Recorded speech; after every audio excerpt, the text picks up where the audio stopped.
기도하고 바로 시작하겠습니다. 하나님 감사합니다. 이번 한 학기도 축복해 주셔서 저희 교우들이 모두 함께 이렇게 출애굽기 성경 공부를 잘 감당하게 하시니 감사합니다. 오늘도 성경 공부를 할 때 정말 사도행전에 있는 말씀처럼 말씀 듣는 모든 사람 위에 성령이 내려오시더라라는 역사가 일어나서 성령 안에서 말씀을 받고 성령의 감화 감동이 우리 마음에 임하는 시간이 되도록 축복해 주시옵소서. 예수님 이름으로 기도드립니다. 아멘. 이제 시작하겠습니다. 광교성서당 출애굽기 강의, 오늘은 9번째 강의고 첫 번째 강의를 시작하겠습니다. 안녕하세요.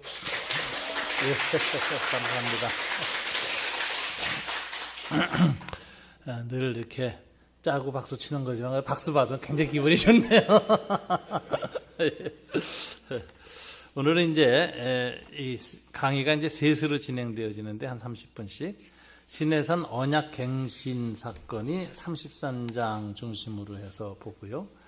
그 다음에 이제 언약갱신 후에 34장에서는 이제 두 번째 돌판을 주시는 사건이 나와요. 그 다음에 이제 35장부터 39장까지는 성막을 다시 재건설하고 하나님이 이제 그 성막에 임재하시는 사건이 이제 40장까지 나옵니다. 그렇게 해서 크게 이제 이 셋으로 나누어서 오늘 강의는 진행하겠습니다. 먼저 이제 진행되는 강의는 이제 신해산에서 일어나는 이제 언약갱신 사건인데, 이 갱신한 말이 이제 전제하는 바가 언약이 파기된 거죠. 우리 지난주에 공부를 했습니다만, 이제 모세가 40일간 하나님 앞에서 말씀을 받고 내려왔더니 산 밑에서 아론의 금송아지 우상 숭배가 있었습니다. 그래서 모세가 두 돌판을 던졌고, 두 가지죠. 돌판이 깨졌다. 이게 계약이 깨졌다는 상징이에요. 그리고 이제 그 금송아지를 쳐서 가루를 만들어서 그 시내산에 밑에 있는 강에다가 그걸 뿌려서 한 200만 되는 출애굽한 이스라엘 백성이 강물을 다 마시게 해요. 그게 이제 구약의 제사제도 보면 저주의 쓴물, 죄가 전가된 제물을 태운 그 제물을 마심으로써 언약을 파기한 사람이 그 징벌을 받겠다 하는 그 상징으로서 하는 것이 이제 제2에서 보면 언약 파기 쓴 제물을 마시는 사건이 나중에 이제 레위기에 나오거든요. 그거하고 똑같은 맥락에서 금송아지의 가루를 빻은 시냇물을 이스라엘이 다 마심으로써 언약을 파기하는 것에 대한 하나님의 징벌을 받겠다라고 하는 그런 이제 사건이죠. 그래서 이제 언약 파기가 이제 현실화됐습니다. 돌판은 깨졌고 저주의 쓴물을 이제 마셨다. 그래서 이제 이스라엘 백성은 사실 하나님의 백성의 자격을 상실하게 되는 사건입니다. 이제 그런데 이제 중간에 모세가 간절히 중보기도 하는 게 나오죠. 우리가 지난번에 봤는데 모세는 하나님께 기도하는데 두 가지예요. 하나님의 영광을 위해서 이거 좋지 않은 일이다. 하나님이 이 백성을 다 쓸어버리고 저의 후손만 데리고 새로 하나님의 백성을 만들어서 가나안 땅으로 인도하시면 아브라함, 이삭, 야곱의 약속은 지키시지만, 그죠? 하나의 약속 지킨 거잖아요. 그렇지만 세상 사람들이 보기에 그렇게 출애굽의 놀라운 역사를 일으키면서 자기 백성을 끌고 나와서 하나님 광야에서 죽였다. 이게 무슨 영광이 되겠느냐. 하나님은 잔인한 하나님이 되고 하나님의 영광은 가려집니다. 그래서 이제 하나님 그렇게 하시는 것이 옳지 않습니다. 라고 이제 간절히 가득하고. 두 번째, 하나님의 본성을 강조해요. 하나님은 자비로우신 분 아니십니까? 이 자비라는 것은 헤세드 인자라는 건 조건적인 게 아니거든요. 무조건적 사랑이거든요. 무조건적 용서고. 우리가 그저 용서받을 자격이 없어도 용서해 주시는 게 하나님의 헤세드입니다. 이렇게 이제 하나의 성품을 주장하면서 기도를 해요. 그래서 하나님의 기도가 응답을 받아요. 받아서 이 중보기도의 결과로 다시 언약을 하나님 이스라엘에 맺는 내용이 나옵니다. 여기서 이제 모세의 중보 기도자의 역할은 유일무이한 거죠. 왜냐하면 이후에 어떤 선지자도 모세의 후손들도 모세와 같은 중보자 역할을 한 적이 없어요. 할 수가 없어요. 그래서 이제 모세의 선지자 직분은 하나님과 이스라엘 사이의 언약의 중보자 역할을 했다는 점에서 유일합니다. 그리고 모세가 죽을 때 신명기 보면 이후에 나와 같은 한 선지자가 일어날 것이다 라는 예언을 해요. 나와 같은 한 선지자. 그래서 이제 그 정관사가 붙어요. 더 프라핏. 그러면서 그 선지자가 뭐 하느냐? 너희가 나중에 가나안 땅 들어가서 또 우상 숭배해서 열국에 심판받아 끌려갈 것이다. 그리고 그들이 돌아왔을 때 하나님과 다시 언약을 갱신하게 될 때 나와 같은 한 선지자가 나타날 것이다. 그래서 그 선지자라는 용어가 나오는데 유대인들은 이것을 항상 종말론적인 메시아로 이해했어요. 그래가지고 진짜 바벨론을 포로로 갔다가 돌아와서 이 중간기 기간이랍니다. 구약의 말라기하고 신약성경 사이에서 계속해서 그 선지자를 기다렸어. 모세가 말한 그 선지자. 그런데 세례요한이 딱 등장하잖아요. 그래가지고 전무후무한 회개운동이 일어나고 그러니까 예루살렘에서 랍비들이 사람을 특별조사단을 파송해서 세례요한한테 묻습니다. 너는 누구냐? 그러면서 메시아냐? 아니다. 그럼 넌 누구냐? 이렇게 이제 물어보면서 마지막에 그 선지자냐? 이렇게 물어봐요. 근데 그건 메시아라는 용어를 그 당시에 이 용어를 다시 반문하는 거에 불과해요. 그런데 아니다. 이렇게 얘기하거든요. 그래서 이제 소위 말하자면 그 메시아, 그 선지자라는 용어가 신약성경에 또 나와요. 모세가 한 말이. 그런데 그 선지자가 누구냐? 그건 메시아 용어로서 예수를 가르치는 거예요. 결국은. 예수님이 모세의 중보자 사역을 완성하는 메시아가 돼요. 그래서 변화산성에 세 사람 나타나는 게 그래서 나타나는 거예요. 모세와 엘리야와 예수. 그리고 그 세 사람이 함께 의논하는 게 예수님이 예루살렘에 가서 별세하실, 출애굽하실 것에 관하여 말씀하실세. 그 별세라는 단어가 죽는다는 뜻인데 원문은 출애굽이에요. 출애굽을 완성하실 것을 변화산에서 세 사람이 논의했다. 이렇게 성경에 기록되어 있거든요. 그리고 주님은 십자가에서 죽으시는데 그것이 뭐냐? 모세의 출애굽에서의 중보 사역을 예수가 완성한다는 거예요. 그 선지자, 나와 같은 그 선지자. 그래서 모세의 선지자직은 예수의 중보자적 선지자 사역하고 같은 역할을 하고 이게 모세가 그림자고 예수가 실체가 되는 거죠. 지난번에 그 모형론 얘기했잖아요. 이 그림자 실체가 됐기 때문에 모세의 선지자적은 독특한 겁니다. 근데 이걸 모르고 대등하게 대든 사람이 있었죠. 아론과 미리암이 우리도 성령 받은 선지자인데 모세 너만 그러냐 이랬다가 이제 문둥병 걸린 얘기 나오잖아요.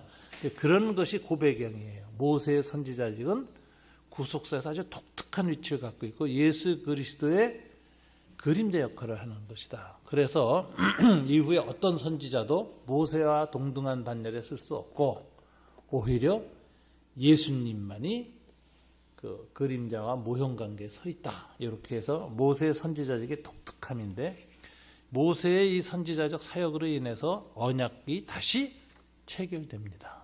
그러니까 이게 파괴된 언약을 다시 갱신시켜서 이스라엘 백성의 하나님 백성의 자격이 상실된 것을 다시 회복시키는 일을 하는데 그게 이제 예수님이 하는 사역이죠.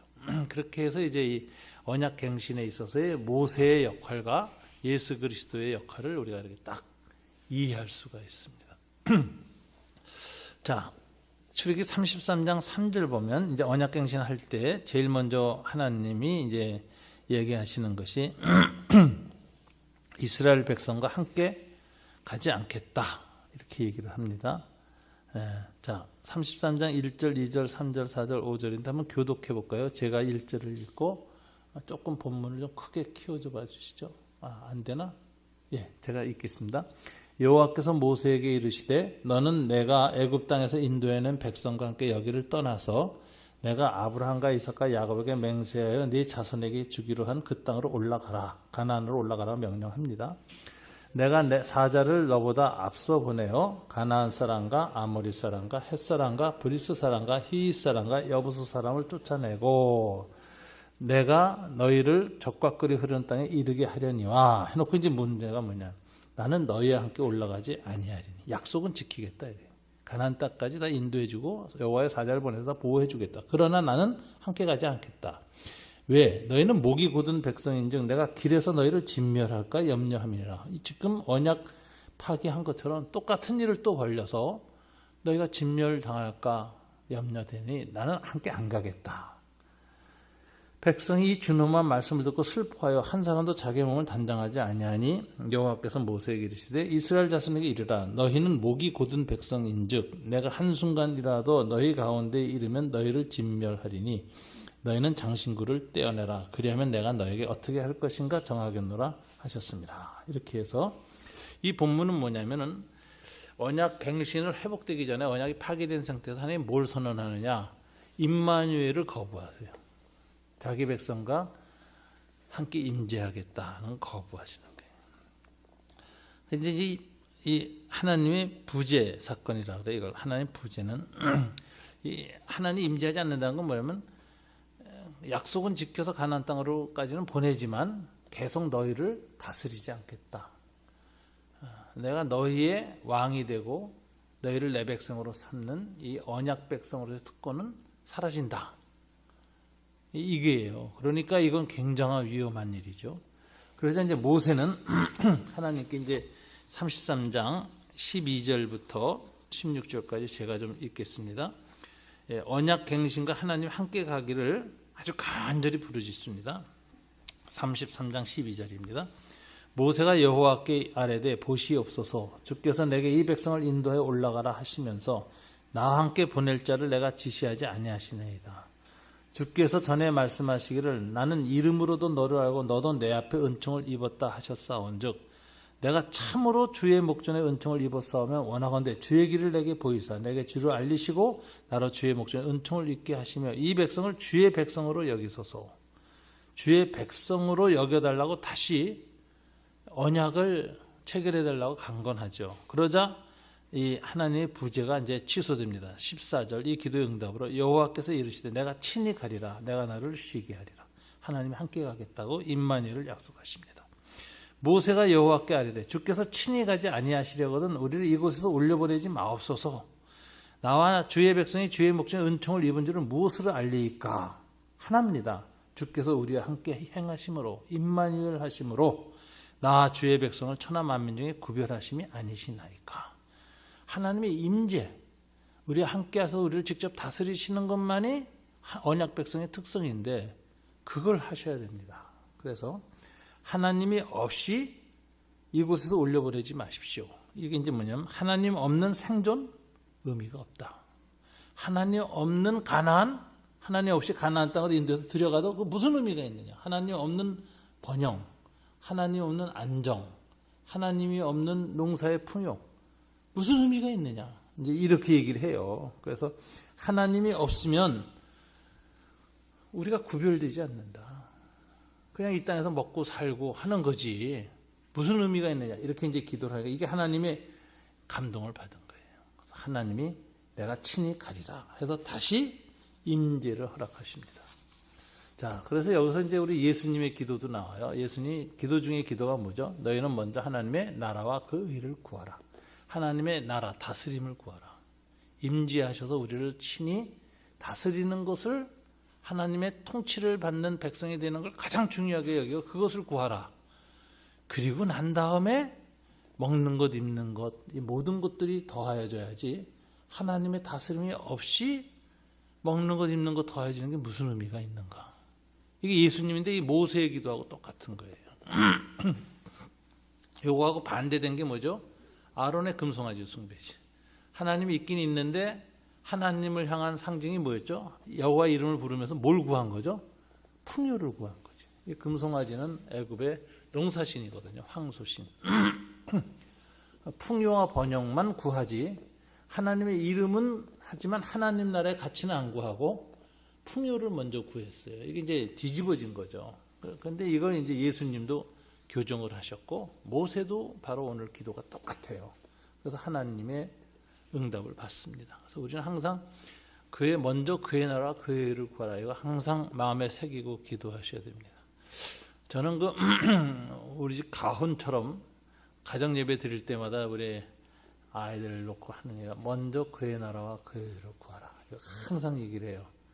우리가 뭘 하든지 먼저 하나님의 다스림에 합당한 것인지 말씀과 기도의 다스림으로 받고 거기에 맞는 것을 구할 때 하나님이 구하지 않은 것도 더하여 주신다. 이렇게 얘기를 하거든요. 참 중요한 것 같아요. 요즘 저 간증 가끔 우리 목사들하고 만나면 하는 게 저는 평생 목회하면서 이제 소신이 있었어요. 왜냐하면 교회는 공동체지 장소가 아니다. 그래서 이 교회당 짓는 걸 저는 같이 우선순위에 두지 않았습니다. 그래서 뭐 교회는 필요에 따라 빌딩 빌렸을 수도 있고 학교를 빌렸을 수도 있고 농장을 빌려서 할 수도 있고 뭐 여러 가지 장소는 중요하지 않다. 공동체가 중요하다. 이제 이 성령 안에 머무는 것이 중요하다. 이렇게 이제 주장을 했는데 그 참 평생 그렇게 목회를 해서 뭐 자기 건물 없이 했는데 막판에 갑자기 이 건물이 생겨가지고 좀 얼떨떨합니다. 그래서 제가 이제 하는 얘기가 하나님이 구하지 않은 것도 더하여 줬다고. 여긴 정말 우리가 그 언감생심 생각도 안 하고 돈도 없었고 자격도 안 되고 또 이게 돈이 있어도 못 사는 장소인데 어떻게 그냥 툭 이렇게 주어진 걸 보면 이건 하나님이 더하여 주신 것이지. 그래서 이제 제가 웃으면서 그래요. 건물을 안 구하고 평생 목회를 했는데 하나님이 구하지 않은 건물도 줬다. 땅도 줬다. 제가 이제 이러고 간증해요. 여기 간증이 조금 좀 교만한 부분이 있는데 그래도 간증이 나와요. 정말 이거 참 하나님 참 그렇게 하셨다. 근데 하여튼 항상 느끼는 게 먼저 그 나라 그 일을 구하라. 이러죠. 여기 이제 언약갱신과 회복이 33장 7절부터 23절에 나오는데 이 하나님이 함께 하실 때 중요한 것은 뭐냐? 하나님은 죄로부터 우리가 분리돼서 성결해야 함께 하십니다. 왜냐하면 죄가 있는 곳에 하나님이 못 오세요. 그래서 죄를 다 쏟아내요. 우리 안에 마음그릇에 오물이 있으면 거룩한 물을 집어넣을 수가 없어요. 그래서 이걸 먼저 쏟아내야 이제 거룩한 것이 임하는데 그래서 이 성결의 전제 조건이 회개예요. 회개. 그래서 항상 하나님의 임재를 구하는 사람들이 먼저 임재 응답을 받으면 회개 기도부터 하고 그 다음에 임재 체험하는 거거든요. 그래서 회개가 제일 중요한데 회개의 가장 핵심은 마지막에 뭐냐? 하나님 나라와 그 일을 먼저 앞세우지 않은 것이 죄의 본질이에요. 항상. 항상 하나님의 주권, 하나님의 통치권을 제일 앞에 이 가치의 우선순위를 딱 정렬해 놓는 게 바른 회개예요. 그것만 되면 나머지가 해결돼요. 이제 여기 이 PDF 파일에 윌리엄 캐리 이야기를 우리 이렇게 집사님께서 잘 정돈해 주셨는데 제가 이거 가끔 이렇게 예화를 들어요. 그런데 굉장히 감동을 주는 예예요. 윌리엄 캐리 영국 침례교회 평신도 선교사입니다. 이분이 공부도 많이 못했어요. 농장에서 일했고 그랬는데 선교사로 갈 꿈을 하나님이 주셔서 평신도가 가겠다고 하니까 영국의 침례교회에서 파송을 안 했어요. 그래서 후원비도 못 받고 파송도 못 받고 혼자 와서 인도에 캘거타 항에 그래가지고 거기서 사역을 했는데 아들도 잃었고 부인까지 잃어서 이제 외로워졌어요. 그러다가 이제 세람푸드라는 곳으로 옮겨서 사역을 하다가 한 7년 정도 인도 사역을 하고 깨달은 게 있어요. 힌두교를 공격하는 힌두교의 잘못된 것을 얘기하는 것보다 더 중요한 것은 예수의 죽으심과 부활, 성경의 가치를 더 긍정적으로 얘기하는 게 좋다. 그러니까 이 부정적인 거 공격하는 것보다는요, 긍정적인 것을 얘기하는 게 훨씬 좋습니다. 우리가 뭐 아이들 가르칠 때도 그렇잖아요. 뭐 안 돼, 잘못해서 하는 것보다 이게 참 더 좋은 거야. 이렇게 자꾸 긍정적인 가치를 보여줘서 아이들이 그쪽으로 전환하게 하는 게 더 좋지, 부정적인 것을 자꾸 지적하고 야단치는 거 안 좋은 겁니다. 그런데 윌리엄 캐리도 그걸 깨달았어요. 그래가지고 이제 성경 번역으로 들어가요. 그래가지고선 그가 신약 성경을 1901년에 1809년에 구약을 벵골어, 그 당시 방글라데시 공용어죠,로 번역해서 이걸 이제 번역을 하려고 하는데, 이 유명한 얘기가 있죠. 하루는 잠을 자는데 원고 다 끝내고 활자까지 다 만들어서 내일부터 이제 인쇄기가 돌아오면서 성경 나오면 되는데, 세란포르의 세 친구라 그러죠. 윌리엄 캐리하고 두 명의 친구가 함께 그 일을 했거든요. 밤중에 깨워서 나와봤더니 그 인쇄소가 불이 났어요. 원고도 다 타고 활자도 다 녹아내렸어요. 이게 인도에 와가지고 말이죠. 이게 거의 그 오랜 세월에 걸쳐서 이걸 했던 것인데, 인생의 거의 절반을 다 보냈죠. 근데 이게 다 불타버리니까 친구 둘이 윌리엄 캐리가 얼마나 헌신했는지 아니까 굉장히 그 어떤 표정을 짓고 참아 바라보지 못했다는 거예요. 근데 이제 한 친구가 돌아보니까 윌리엄 캐리가 불길을 향해서 두 손을 들고 환한 얼굴로 막 감사 기도를 하더래. 근데 그 내용이 뭐냐니까 윌리엄 캐리가 이제 그 나중에 이제 해고한 이야기를 친구들이 듣고 이제 기록이 남겨져서 전해지는 이야기죠. 그날 그 불꽃 속에서 하나님이 윌리엄 캐리에게 물었다는 거예요.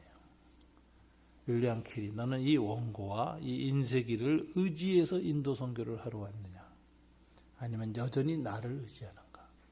하나님이 준 수단보다 하나님 자체를 더 의지하는가? 이 질문이 굉장히 무서운 질문이에요. 아브라함이 그 질문을 당했거든요.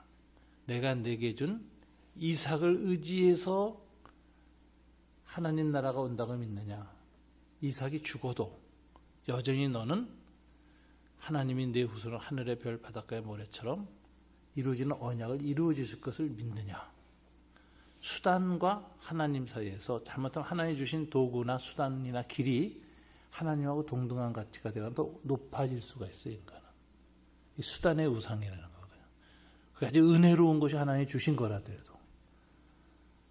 그래서 윌리엄 캐리가 그때 이제 아브라함이 이삭을 바치는 것 같은 순간이 온 거죠. 그래서 하나님, 저는 이 원고나 이 인쇄소를 의지해서 인도 선교를 하러 온 것이 아니라 하나님 자체를 의지하고 온 것입니다. 그러면서 자기가 애쓰고 만들었던 그 모든 인쇄물을 다 그 밤에 탈 때 하나님께 봉헌을 한다는 거예요. 하나님 받으십시오. 그게 이제 유명한 사건이에요. 윌리엄 캐리가 아브라함이 모리아산에서 이삭을 바친 것처럼 자기 선교 사역에 몇십 년을 다 그 밤에 하나님께 바쳤다. 그래서 윌리엄 캐리가 나중에 그 밤에 하나님이 자기를 받으셨다 이렇게 얘기를 해요. 비로소 받으셨다. 그날 그 체험을 하고 난 다음부터 보통 이게 이렇게 한번 번역하고 나면 다시 하려면 몇십 년 걸리잖아요. 근데 이상하게 윌리엄 캐리가 지혜가 생겨가지고, 이 사람 그 공부 잘한 사람 아니거든요. 하나님이 지혜를 주셔가지고 그날 이후부터 성경 번역이 이상하게 빨리 되는 거예요. 한 번 한 게 있어서 그렇겠지만 하여튼 빨리 돼가지고 그 다음에 이 사람이 벵갈 산스크리트어 뭐 다른 힌두, 아사바, 마라티어 뭐 이렇게 해서 6언어로 번역했고 24개 언어로 번역한 성경을 냅니다. 그래서 이 사람은 세계 언어학계에서 천재라고 불려요. 지금도 제가 이사장으로 있는 그 GBT 선교회는 선교사로 이제 신학을 공부한 다음에 목사가 이제 수련을 받으면 무조건 언어학 석사과정을 공부시킨다. 2년 동안. 언어학 석사를 한 다음에 현지 들어가거든요.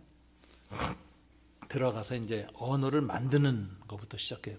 언어가 없는, 문자가 없는 부족한테 가서 음성을 다 컴퓨터로 조사하고 해가지고 그걸 알파벳 형태로 해가지고 언어를 만들어서 언어를 가르치고 그 언어로 성경을 번역해서 첫 교과서가 성경이 되게 하는, 이게 성경 번역 선교회라고 그러거든요. 아주 오지에 자기 소리만 있고 글이 없는 사람들한테 들어가서 세종대왕 노릇 해주는 거예요.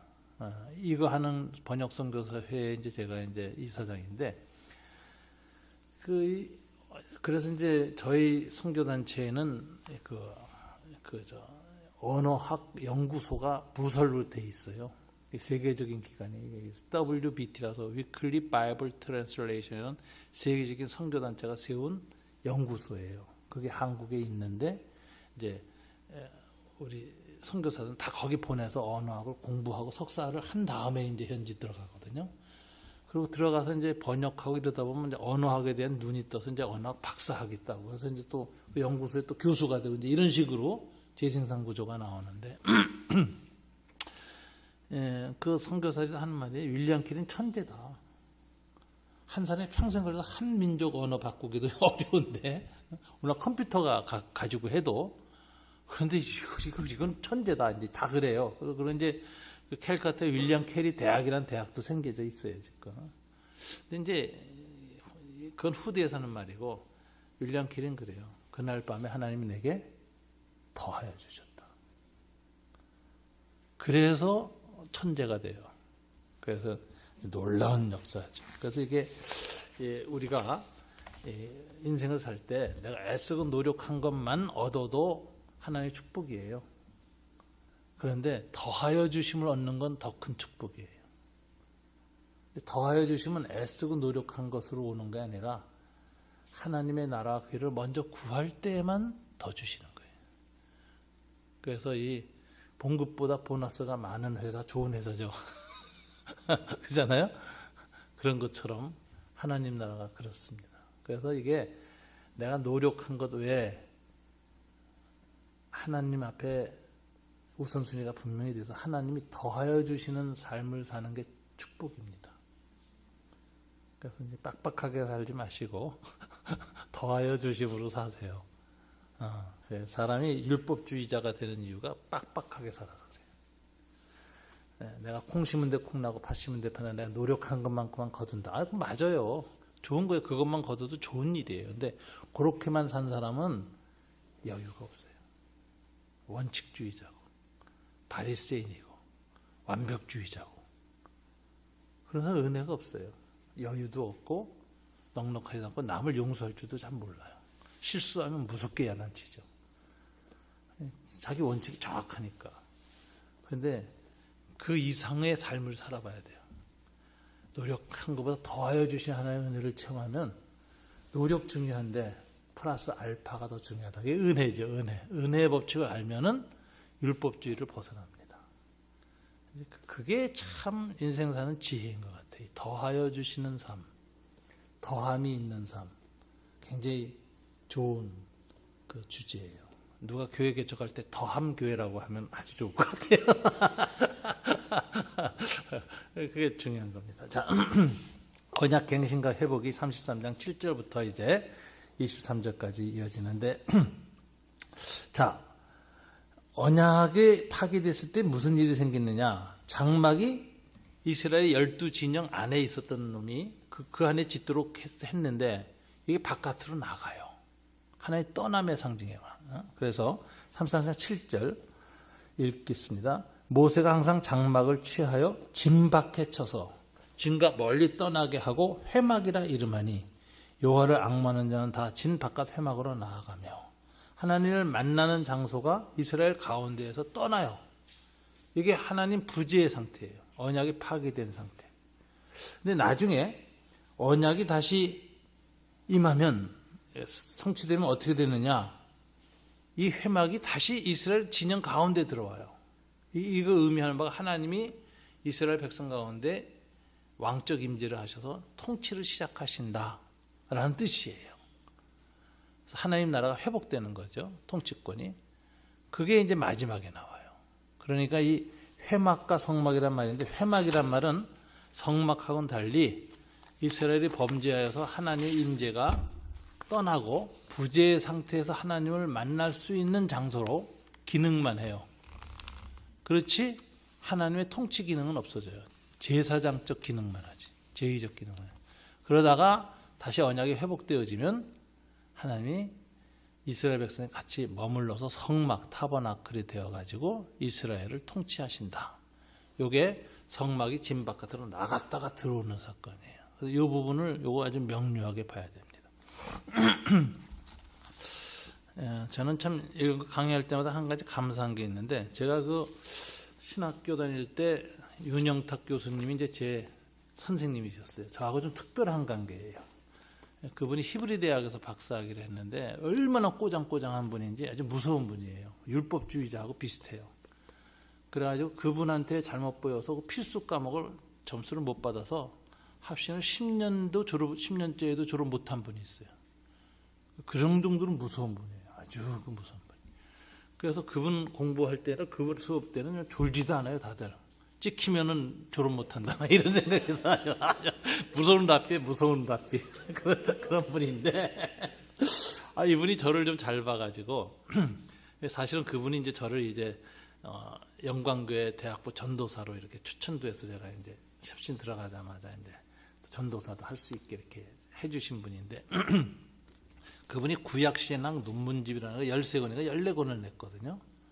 그때 틈틈이 그 소논문들을 가끔 저한테 번역을 맡기셨어요. 그러니까 이제 이문식 목사가 이제 신학적 소양이 잘 돼 있으니까 단어 번역만 하는 게 아니라 신학적인 맥락에 따라서 다 이렇게 할 수 있다 해가지고 해서 많이 했는데, 그때 제가 원고로 꽤 많이 번역을 했어요. 그래서 이제 야훼의 신명에 관한, 지금부터인가 거의 뭐 40년 전이죠. 그때 이제 논문이 처음 나왔을 때 번역을 해서, 야훼라는 이름이 히브리드 하야동사의 미완료형이고 동작 개념이다. 이게 요즘도 그 얘기하면 모르는 사람이 많아요. 근데 그때 그 논문을 제가 번역하면서 야훼 신명이 이런 뜻이구나 제가 알게 됐고, 그 다음에 이제 성전, 에드문드 크라운이라는 사람이 쓴 것인데, 예루살렘 성전은 그리스도에서 파괴됐고 더 이상 이제 기독교 세계에 성전은 없다 하는, 템플이 없다라는데, 그게 왜냐면 예루살렘에서 세계 신약학자들이 다 모여서 학회를 열었는데, 그때 신약학회의 주제가 템플이었어요. 근데 그때 크라우니 박사가 쓴 그 성경신학적 그 원고를 또 제가 번역을 했고, 그 다음에 이제 오늘 여기서 나온 이제 회막과 성막 관계에 관한 논문도 제가 번역하고, 그래서 이제 그때 교수님이 저한테 이렇게 번역하라 그러면 그건 학교 숙제도 많은데, 그 과외로 이제 번역을 하려면 얼마나 부담돼. 더군다나 또 잘못 번역하면 얼마나 야단치겠어.